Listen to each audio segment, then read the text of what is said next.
We're ready to begin the briefing meeting. Thank you all for being with us today. We'll call the meeting to order.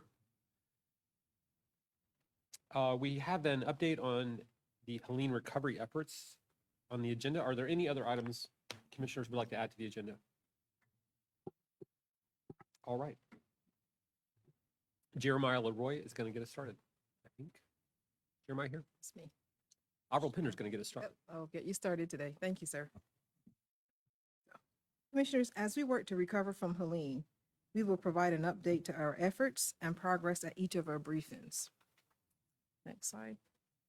Anyone that wants to access items shared here or in the 11 a.m. briefing can find the content. Are you flipping for me? Thanks. They can find the content on the buncombeready.org site, or anyone can call with Helene-related questions to our Buncombe County hotline at 828-250-6100. Next slide. As you know, Buncombe County has formally organized our efforts around Tropical Storm Helene. I know there have been some questions. Is it a hurricane or is it a tropical storm? When it hit Buncombe County, it was downgraded to a tropical storm. The strength of the winds has already gone down to tropical storm status.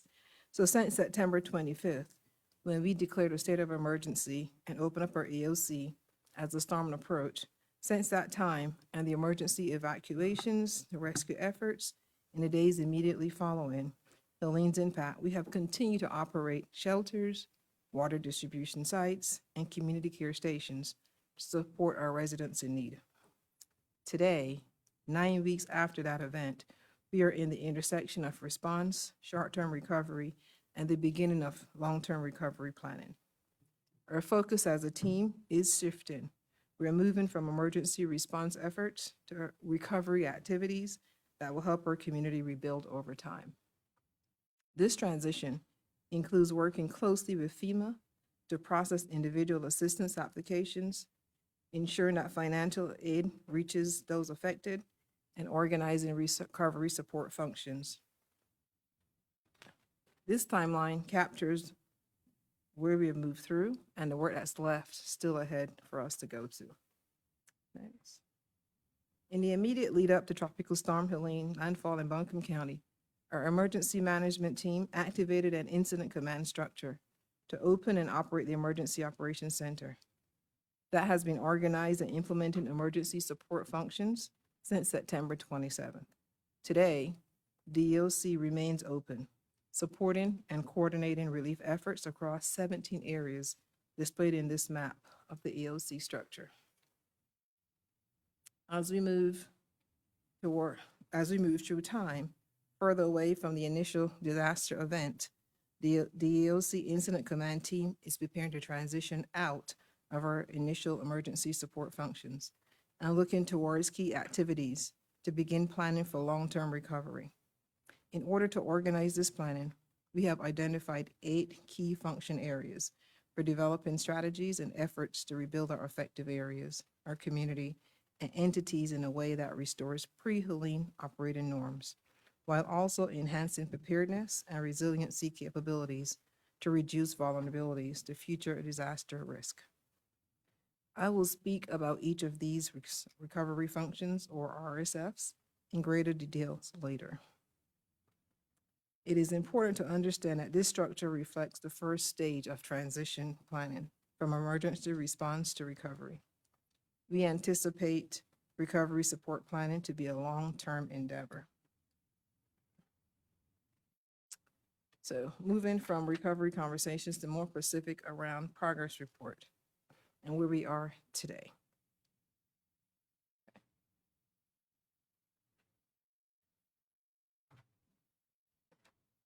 In looking at this response, this is your debris collection map, and debris removal continues to be clear as we clear roadways and properties. In total, across Buncombe County, there's about 10 million cubic yards. In the unincorporated county, there's a little over 3 million. And of that, 340,000 cubic yards have already been removed by United States Army Corps of Engineers. We've also received 681 applications for personal property debris removal, or PPDR. And in the zones, just briefly, in Zone A, which is the yellow on the far left side of the screen, we've already completed 75% of what we call first pass. Remember that debris is going to be picked up over time, more than one pass. So the first pass in Zone A is 75%. And we would say that that had very light debris from this storm. In Zone B, moving clockwise, in Zone B, 80% collected. Again, that was light debris in Zone B. In Zone C, about 70% collected. And we concentrated on the south end of this zone, and we'll be finishing surveys on the northern end right after the Thanksgiving weekend. So starting this week, we'll look at the surveys at the northern end of Zone C. In Zone D, we're about 65%. And that is, we know that Webb's Cove, Beaver Dam, and Town Mountain Road are still very heavily impacted with debris in those areas. Moving to Zone C, the orange section there, we're about 75% completed on first pass. We concentrated on the river districts around that area, but still need to complete the survey for the northeastern part of that zone. In Zone F, that was still light debris. We're about 80% completed on first pass. And in Zone G, about 70% of that. In certain areas like Mills Gap requires traffic control, while neighborhoods like Royal Pines and the Arden area continue to experience streets being refilled with debris. We will continue maintaining resources in these zones and all debris is picked up. So what about Zone H? I'm sorry, in H, that is also light debris as well, and that's about 65% done on that. No, that is heavy debris. That section that's the Broad River area, and that's about 65% on Zone 1, on first pass. Thanks. Next slide. So internal damage assessment team, in addition to the countywide damage assessments, we've also done some internal. I can't see up there very well. The points of distribution and community care and response centers. Our current efforts, priorities reflect the ongoing needs of our residents as we balance immediate support with short-term and long-term goals. One of the top priorities has been ensuring access to water and sanitation through our points of distribution and comfort cares or community care stations. While many areas were without water for several weeks, these stations provided essential needs for daily living.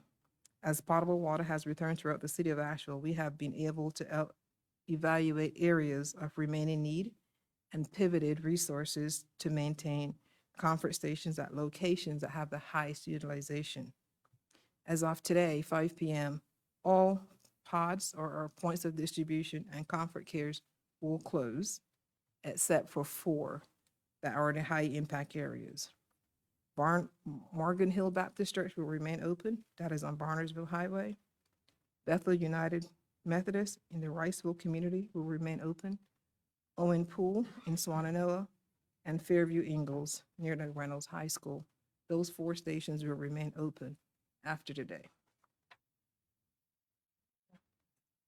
Just by the numbers, in our comfort care stations, we provided nearly 33,000 showers and provided a space for residents to complete more than 29,000 loads of laundry, helping them maintain health and dignity in a time when both could be hard fought.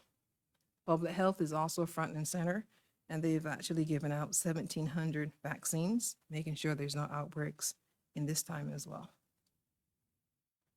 Next slide.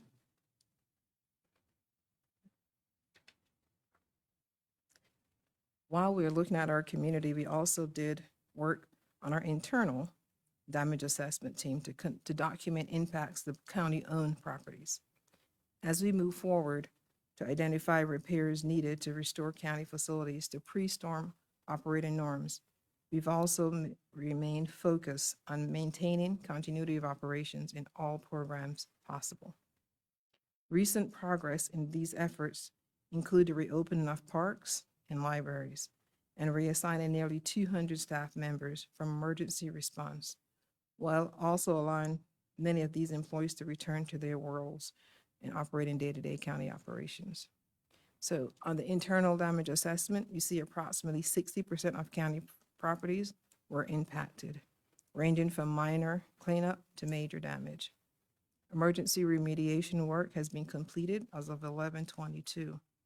We had 16 structures that had emergency remediation repairs, 14 parks, and 87 vehicles. We had 6 buildings that we consider critical buildings had property damage. Our estimates to date to start doing these repairs is about just over $7 million. In reestablishing county services, we had 7 parks that are partially open, which is 7 of the 13, 10 libraries out of 12, and as of by the holidays, 11/25, all county personnel were able to stop working at the pods and the community care stations and go back to regular work. Questions? Next. Continuing talking about where we are currently, temporary housing and displacement assistance remains a focus as well. Providing safe shelter for those still unable to return home. This is a pretty complex topic, and we know that we have to be flexible to accommodate that and meet community needs.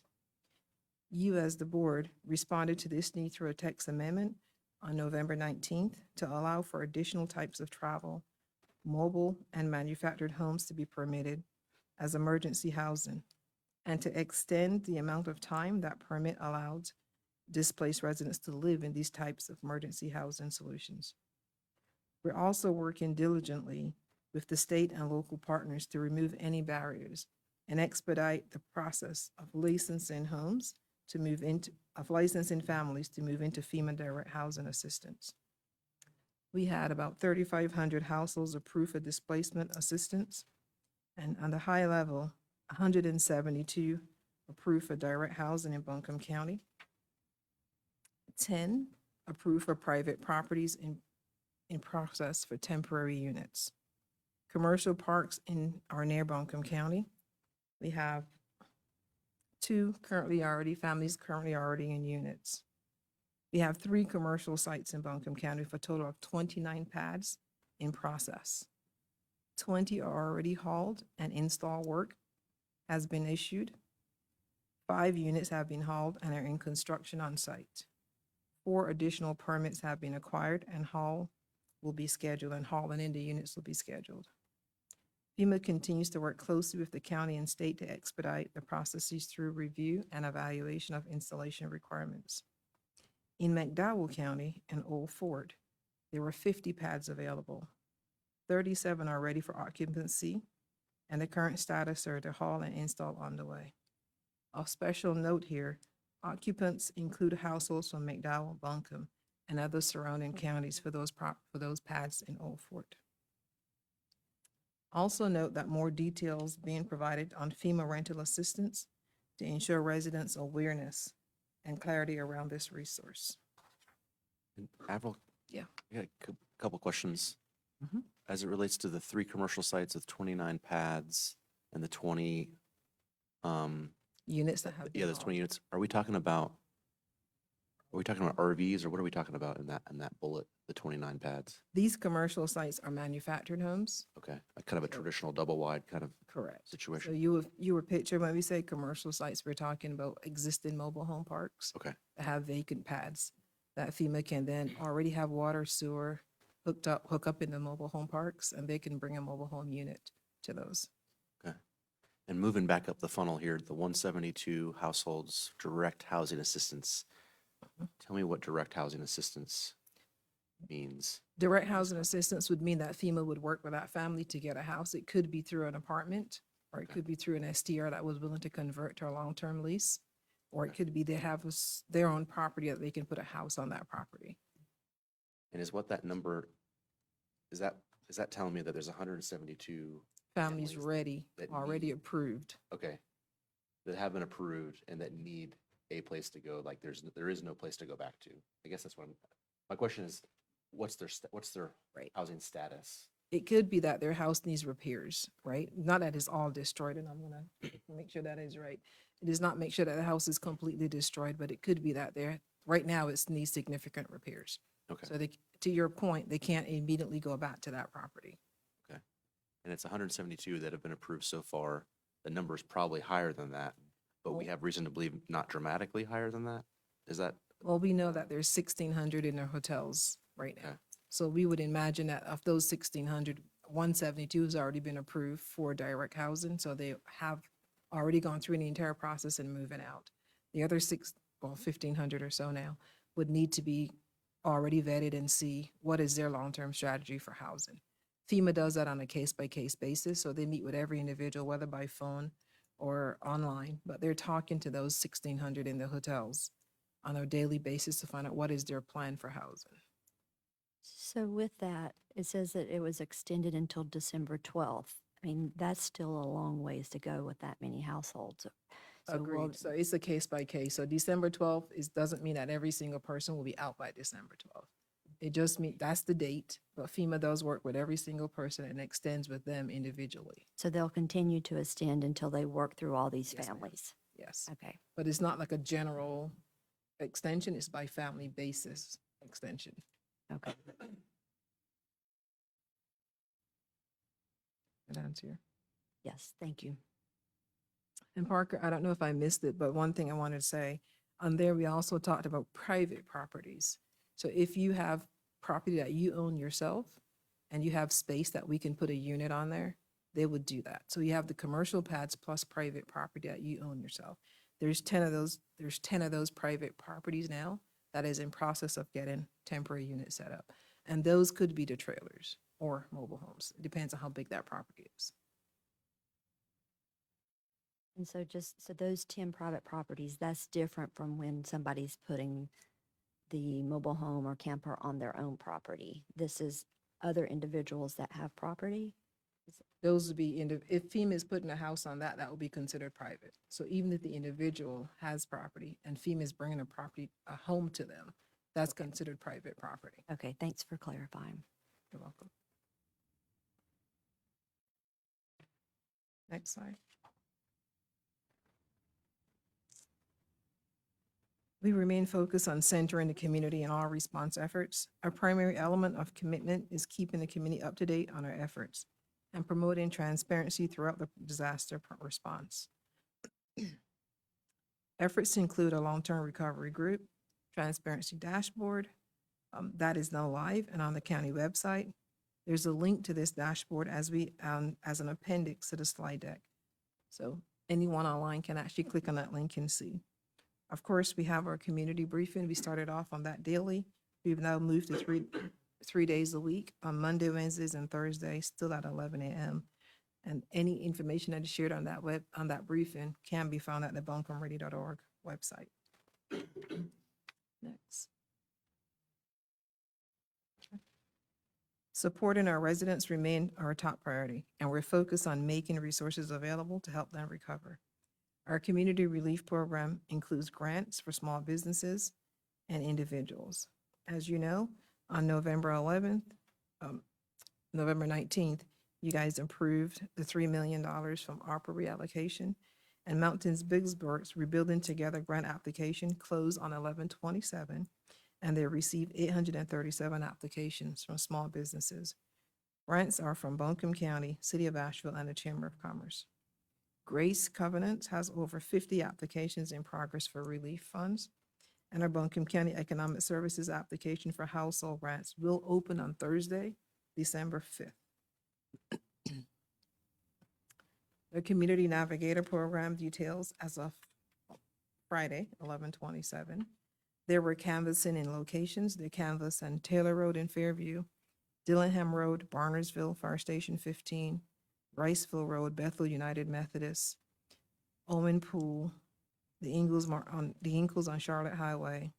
They've also been in the Ingles in US 70 in Swananoa, the Buncombe County Sports Park, Morgan Hill Baptist Church in Barnersville, Big Lots Innsbrook Mall in Tunnel Road, and the At Home Store on Boulevard Road.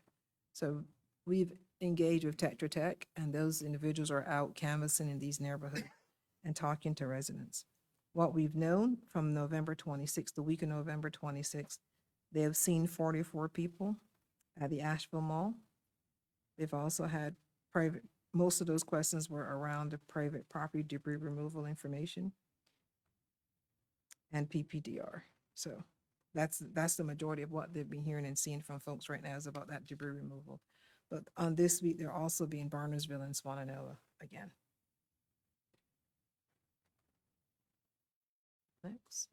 Hazard mitigation grant, you've heard us talk about this already in the past, and we'll continue to talk about this because this application stays open for about a year. For property owners, they can access this grant from the state. It is a federally funded program that is funded by, managed and supervised by the state. Individuals can apply for this to have their property elevated, which is moving it above to protect them from flooding, about 2 feet above that base level. Structures can be reinforced, which is strengthening the building to withstand natural disasters, or it could be property buyouts. We're showing you the breakdown in person applications when they were here the week of Veterans Day. They had 40 people that wanted to have a structure elevation in Buncombe County. They wanted 101, wanted their properties bought out. And online applications of all types was 40. So right now for unincorporated Buncombe County, there was 167 applications for that. Of note, participation is voluntary, and the property owners can sign up now and then withdraw the applications at any time. So some people might sign up now and then figure out what is it about, and then they can withdraw the applications. We are working with the state for another in-person opportunity in the new year. So in January, we expect the state to come back and have another in-person opportunity for hazard mitigation grant. As we move deeper into recovery, our work is becoming more specialized with the introduction of recovery support functions. This includes standing up interim recovery goals that align with both FEMA guidelines and our community-specific needs. These 7 function areas will support targeted areas in debris management, economic revitalization, education, health and social services, housing, infrastructure and access, and the preservation of natural and cultural resources. The purpose of the recovery support function is to convene the Recovery Support Task Force, include planning teams to oversee disaster recovery, complete an initial recovery planning process, identify achievable, tangible, community-based recovery actions, develop strategies to withstand the effects of and respond effectively, and recover quickly to any natural or future disasters. Each recovery support function will be aligned with our long-term goals and will help coordinate resources. Currently, each RSF function is working to develop a task force of subject matter experts to confirm our scope, identify immediate recovery needs within their scope, and create short-term work plans with objectives to achieve realistic progress around those needs over the next 90 days. We're working closely across governments as we carry out this work, including the city of Asheville as well as the towns, along with state and federal departments relevant to each support function. We look forward to returning and sharing with you as we move forward this recovery process. An overview of each function, you would go. Next slide. So overview of each function for disaster management. This is focused on debris management. This is focused on debris removal, including finding solutions for debris removal on private roads and bridges, evaluating hazardous material, consideration for debris removal, and exploring sustainable reuse of debris. Next is economic revitalization. Next slide. This is focused on stimulating economic recovery, supporting local businesses, and ensuring the long-term economic stability and prosperity of the area. This task force will prioritize restoration of tourism, which is a critical component of the area's economy, as well as other critical local economic sectors, and aims to foster new economic prospects that lead to a sustainable economy. Our next is education. That is focused on successful recovery and increased resiliency for education institutions, including childcare and early childhood and early education, primary and secondary schools, and a community college within the county. Next is health and human services, and this focuses on ensuring the health and well-being of residents. This includes addressing medical, public health, behavioral health, and environmental concerns, as well as ensuring social services needs are met and all essential services are rebuilt post-disaster. Next is housing. And the Housing Task Force focuses on rebuilding homes, addressing housing shortages, and ensuring the availability of affordable housing options. This includes coordinating the delivery of resources to implement safe and stable housing solutions that effectively support the needs of the whole community. Infrastructure and access. This focuses on restoring and enhancing essential public infrastructure systems, which can include access to the area, including transportation network, water and wastewater utilities, energy systems, and communication network to support resilient recovery and redevelopment. This includes completing comprehensive damage assessment and analyzing future hazards such as floods and mudslides or landslides. The last one would be Earth's natural and cultural resources, and this is focused on the sustainability management of natural and cultural resources, including historical properties, which play a significant role in the area's identity and tourism-driven economy. Commissioners, to these 7, we actually added one more, which was called our foundation group. You will see that on your slide when we talked about all these groups. The foundation group really is coordinating internal, which is coordinating HR, facilities, funding, IT, and other support needed to ensure the support functions have the resources to complete their task. So that is kind of all encompassing on the internal work to make sure that the front-facing, the community-facing resources have what they need. And that is the update. I'll take any questions that you guys have to talk through what is missing, what do you need to see differently. Going back to the damage assessments, the community and public. The public buildings. Can you guys go back to that slide? Yeah, it was early on. It was right after the debris removal map. The, Yes, ma'am. What question? so, okay, the initial damage assessments completed, it looks like about 54%. So is that is accurate? That's where we are currently? Yeah, I think we've completed our first pass, 100% of looking at all our buildings, the preliminary assessment. We went back and Tetra Tech worked with us to make sure that what we are seeing, they're also seeing from their expertise, and they've been able to give us a cost as well. And so, Our next, because I hear different numbers thrown around about what's been damaged, what's been lost as far as homes and all that. Do we have some concrete numbers on all of that at this time? no, so 2 different things. What this is talking about is county property, county buildings. So, okay, I'm looking at community and public. What slide is that you're looking at? It's before the county one. It's not the internal damage. Okay.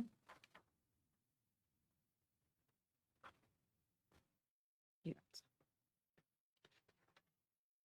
It's the one that says damage assessments, community and public, 214 linear miles of floodplain, 1,150 initial damage assessments completed out of 2,092, and then 1,989 landslides. Yes. And those, that was drawn, and Tim, I see you standing, and you've been working with this team, so you can absolutely come take this question. But yes, Tetra Tech has gone out and helped us along with the Corps of Engineers. We've all been looking at this. I don't know that I would say it's 100% complete, but I'll see if you have anything else you want to add to that. Yeah, glad to. So this does refer to assessments of community damage. So that could be an apartment building, it could be a house. And so there are large numbers of impacted structures, as we know. And so we did an initial pass to review those, but there's multiple passes necessary. And so one of those is with FEMA. But today, as a matter of fact, we're out with Tetra Tech laying eyes on individual properties to see the scope and the scale of it.